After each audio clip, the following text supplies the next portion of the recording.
Hi everyone, I hope this finds you in good health. This learning is done in the merit of a refuah shlema, a complete healing for Ben Zion Tzvi Ben Chai Yehudis Esther. Welcome to Emunah Until the Sunset. In these emails, I try to focus on ideas of Emunah in the Parshiot, the portions we read from the Torah. Emunah, generally translated as faith, can also be described as accustoming oneself to see all the phenomena of life as manifestations of God's presence. Ki Tavo. This week's Parsha has two main parts. The first part discusses Bikurim, or the act of giving the first of your harvest as a sacrifice of gratitude to God, and Maserot, tithes, which are given to the poor, and the Leviim, the Levites. The second part deals with blessings and curses, including a repetition of the Tochacha, a section of the Torah that enumerates the curses that would befall Am Yisrael, the people of Israel, if they stray from mitzvot, or commandments. Within this second part, a ceremony is described. After crossing the Jordan and entering Eretz Yisrael, the land of Israel, the Leviim, the Levites, will proclaim 12 specific types of actions that will be cursed, 12 actions representing the 12 tribes. Some of the actions described are making idols and putting them up in secret, disrespecting or degrading one's parents, moving your neighbor's landmark back or stealing their property, misguiding a blind person, striking your fellow in secret, taking a bribe to put an innocent person to death, as well as others. Try to find a pattern here. Usually we categorize averot, or misdeeds, sins, and mitzvot, commandments, based on the parties involved.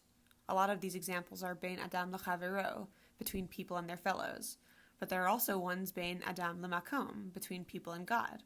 So there's no real through line here.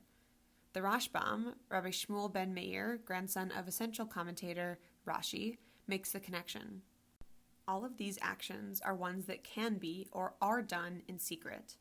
Making idols and putting them up specifically in secret, being disrespectful to parents most likely in private, moving a neighbor's landmark back without their input, misguiding a blind person, they may not even know who you are, striking your fellow specifically in secret, taking a bribe to put an innocent person to death, also most likely done in private, because if someone is innocent and everyone knows, their death sentence would cause outrage or at least a little pushback. Okay, so here's my opinion.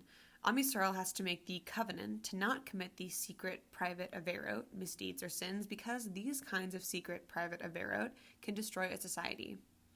My mom always talks about inner balance, but not the yoga retreat sun salutation kind of way. She means the balance of the person you are on the inside, in secret and in private, and the person you are outside, in public, around others. When these two ways of being are in conflict with each other, it can make you absolutely miserable. To feel this inner dissonance, to not be your true, authentic self, makes people deeply unhappy. It's easy to say, be yourself, when your authentic self is pure, holy, and never failing, but I don't know many people like that. Do you? I think there are like 3 people in the Torah like that, and I never remember who they are, so clearly they are not the model.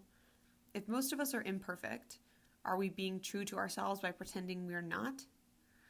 I don't think we're really pretending. If you're pretending, that is being authentic, but the great people I know are never really done growing and learning and evolving and developing. If you present yourself as imperfect, but are always striving, and you are imperfect and always striving, that seems authentic to me. Of course, only the individual can know that. Think about it. Does your inner self match your outer self? Is the core of the person you are when you're alone at 3 a.m. the core of the person you are on stage in front of a crowd? I hope it is, but if you feel like it's not, take a minute and break that feeling down. Rabbi Shneur Zalman of Liadi, the founder of Chabad Hasidism and the author of the early Hasidic philosophical book, the Tanya, talks about the many levels of divine service. I won't go into them all, but one level, the Beinoni, or the in-betweener, is similar to what I'm describing. The Beinoni is an average, imperfect person who is always in a state of successful conflict. The Beinoni succeeds in managing the tension between their divine soul, their neshama, and their animal soul, their nefesh. This is very much an Elul idea. Like I have discussed before, Elul is the month where we work on our midot, our character traits, and prepare ourselves for Rosh Hashanah, the New Year, and Yom Kippur, the Day of Atonement. If the person you present yourself to be is perfect, and you are, voila! No imbalance. If the person you present yourself to be is imperfect, and you are, voila, there too, no imbalance. I think what I'm suggesting is figuring out who your inner self is so you can stop making yourself miserable and be your authentic self. Shabbat Shalom. Thank you so much for listening.